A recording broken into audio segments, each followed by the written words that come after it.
Do sound cues provide more valuable information than the radar?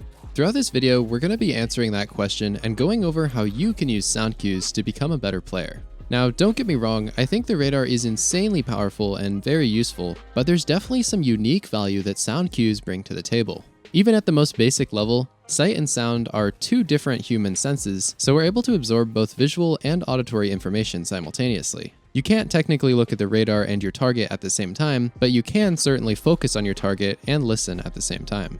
I noticed that nobody has really made a video about sounds in Destiny, and I think they're super underrated by the majority of the player base. If you're somewhat new to Destiny, I'm pretty confident you'll learn some surprisingly useful information in this video. And also, if you're someone who ignores sound cues because you think they aren't important, or you just blast music all the time, you may find this video to be quite helpful and perhaps eye-opening. Or should I say ear-opening. Before we talk about how to use sounds to your advantage, we first need to cover how the Destiny sound engine works so that you can properly interpret what you're hearing. As far as we can tell, sounds in Destiny 2 exist in a free field, meaning that the sound does not bounce off objects like it would in real life. Instead, objects like walls and boxes behave kind of like pillows. Only some sound can travel through, so it becomes quieter in the process. Overall, this makes the sound engine a bit more simple compared to other games, but it also makes it very reliable and easy to understand. Another thing that I discovered while testing for this video is that when sounds are coming from a distant source, there's a delay added to the audio, so it sounds like the sound effect happens twice in rapid succession. For example, when my opponent fires Ace of Spades right next to me, we only hear it once, but if he fires it from far away, it almost sounds as if he fired it twice. This can be valuable information because in combination with the direction of the sound, this allows you to approximate the location of a player simply based off of a single sound effect. Another important thing to note is that your teammates still make noise when they do things like activate their supers and fire their weapons, but that noise is way quieter than the noise created by your opponents. For example, this is what it sounds like if my teammate pops his Hammer of Soul, and this is what it sounds like if my opponent pops his hammer. This brings us perfectly into the first and kind of obvious sound cue: supers. Supers are, well, super powerful, and being able to locate them is essential if you want to survive for longer than 2 seconds in PvP. In every single game that I play, I use the super activation sound in order to locate a super and then decide which way I should run in order to survive. Remember that you can use the facts that we just mentioned in the last section in order to approximate about how far the super is, and that can be really helpful when you're deciding which direction you should run. Another insanely useful cue related to supers is the sound a super makes when it ends. If you hear this sound, it may mean that it's the perfect time to push, because your opponent is likely overextended as they were just in a super, and they won't be able to fight back for a moment because they're transitioning from a third-person view of their super back into the first-person view of their guardian. As far as supers are concerned, I think that sounds are potentially more valuable than the radar because they allow you to not only determine the original location of the super, but also what direction it is traveling based on subsequent noises. The next essential cue is jumping and jump abilities.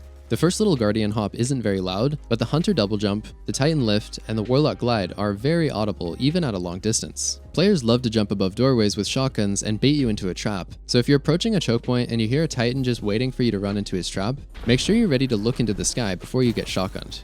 In one of my recent videos about how to improve hand cannon performance, I discussed the technique of breaking line of sight and then re-engaging from a new angle to gain a decisive advantage. This works because when you go into cover, your opponent will have no idea which way you're going to re-engage, and that gives you a higher chance of winning. While this is a super powerful move regardless, it can be countered if you know to pay attention to the jump sound cue. For example, if the Titan on the right knows that his opponent is behind cover, but he hears that Hunter jump sound, he can bet that nobody is going to peek him at ground level anytime soon. That tiny bit of information allows him to aim upward and fire at the Hunter immediately when the Hunter leaves cover, nullifying the advantage that the Hunter would have gained from using an unexpected vertical angle. Another thing that's important to note is the impact that jump sounds have on flanking. Have you ever gone on a really good off-radar flank, but when you go to peek, the entire opposing team is just sitting there waiting for you? Well, they probably heard you use your jump. All of the jump boosts can be heard almost across the entire map, and it's a dead giveaway that you're flanking. This is definitely a situation where sound cues can be more valuable than the radar.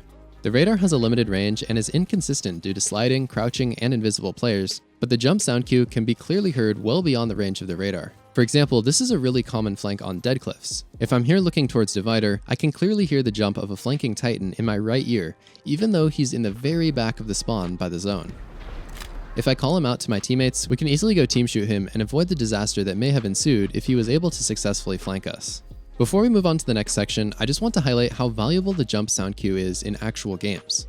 In this clip, you can see that I'm quite busy focusing on eliminating 2 guardians, and my radar is often hidden because I'm aiming down sights. But I hear this hunter jump in my left ear, and that allows me to dodge away from his smoke bomb and quickly pull off a snipe as he tries to retreat. If it weren't for the sound cue, I definitely would have been hit by the smoke, and I probably would have died moments later. If you're enjoying this video so far, I'd appreciate you leaving a like rating to help with the algorithm.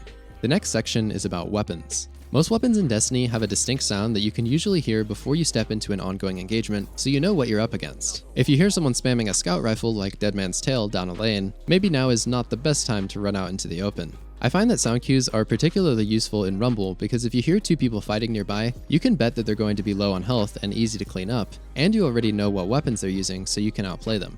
Sound cues are also essential for taking the pulse of the game and knowing when you need to help your teammates. If you're in trials and you hear your teammates exchanging shots nearby, you probably want to go help them out before you find yourself in a 1v3 situation.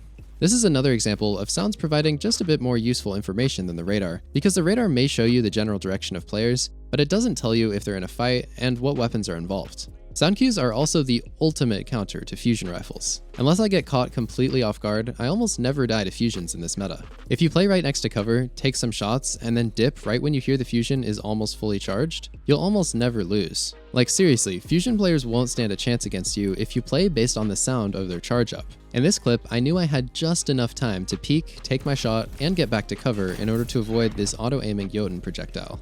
Another cool application is those pesky grenade launchers that are all too common these days. They have a travel time, so if you hear one of them being fired at a medium to long distance, you've got a moment to get out of the way before that massive explosion one-shots you after ricocheting off like 31 different walls. I know this may sound a little tedious, but another useful thing you can do is count the number of shots taken by an opponent. If you know your opponent only has 2 shots in their sniper or grenade launcher because they recently spawned, and you hear them take both of those shots, you can now push in freely because you know they're out of ammo. Same goes for heavy weapons. If someone picks up a rocket and you hear it go off, well, now it's safe to push out in the open and continue with the game. These little things really add up to truly increase your awareness and give you a more complete understanding of your surroundings in a way that the radar simply cannot. Next up is abilities. These are a bit more situational, but hearing certain sound cues and reacting appropriately can definitely save your life. If you hear someone place an empowering rift, you may want to rotate to a new angle before you just get absolutely melted from the damage bonus. Same goes for a Titan barricade if they're using sight and ramparts in order to shoot through it. If you hear a warlock consume their grenade, you can now expect them to be floating way up in the sky, and you can avoid getting unexpectedly destroyed from above. At the time of recording this video, Top Tree Dawn is easily the best subclass in the game, so you may be surprised how often you hear this subtle sound. Oh, and here's a bonus tip that I feel like nobody knows about. When a warlock is floating up in the sky using heat rises, there's this visual burning effect that shows up on your screen to warn you. Look out for it next time you're playing against a Dawnblade. Another important ability-based cue is the invisibility. If you hear this sound, it means that someone has gone invisible and they're probably going to be off radar and sneaking nearby or trying to flank you. It's important to be aware of this so you know your radar will be unreliable and you should probably be on high alert and listening for footsteps. Other games have incredibly loud and exaggerated footsteps that can be heard from a mile away, but Destiny footsteps are generally more realistic. This makes them perhaps less obvious, but still noticeable if you listen for them. In the background right now, you can hear what it sounds like if an opponent walks from one side of my character to the other. And if you're wearing headphones or earbuds, you'll be able to hear the directional sound. I feel like due to the footsteps not being exaggerated in Destiny, they can easily get drowned out in the chaos of a match, and the radar can make them a little redundant. With that said though, I can't count the number of times that I've been in my sniper scope, but then heard a Titan's footsteps thundering towards me as he rushes into shoulder charge. Sounds like that kind of allow me to have a radar even when I'm scoped in, and that really helps increase my awareness. In order to actually take advantage of the sound cues, it's important to have the right settings in-game. If you don't want Shaxx screaming at the top of his lungs the entire game, you may want to lower the dialogue volume a bit so that the more subtle sound cues can be heard. I know that Destiny has an absolutely phenomenal soundtrack, but when it comes to PvP, I'd recommend lowering or turning off the music so that you can focus on the game. Personally, I like to keep it on, but pretty low so I can still clearly hear the sound effects. When you're in a voice call with your teammates or friends, I recommend adjusting the volume levels so that you can hear the game sounds but still clearly understand what they're saying. For your hardware, I'd recommend having some kind of headphones or earbuds that allow you to hear directional sound. Playing by using low-quality speakers that are built into your TV is really not ideal. If you're looking to get yourself a good pair of headphones for gaming, I collaborated with a creator named DMS to make this video, and he makes headphone review videos, so check out his links in the description. So, are sound cues more valuable than radar pings? I think we've established in this video that sounds are quite valuable for your awareness in PvP, and certain cues are kind of like a second radar that you can glean information from while your visual focus is elsewhere.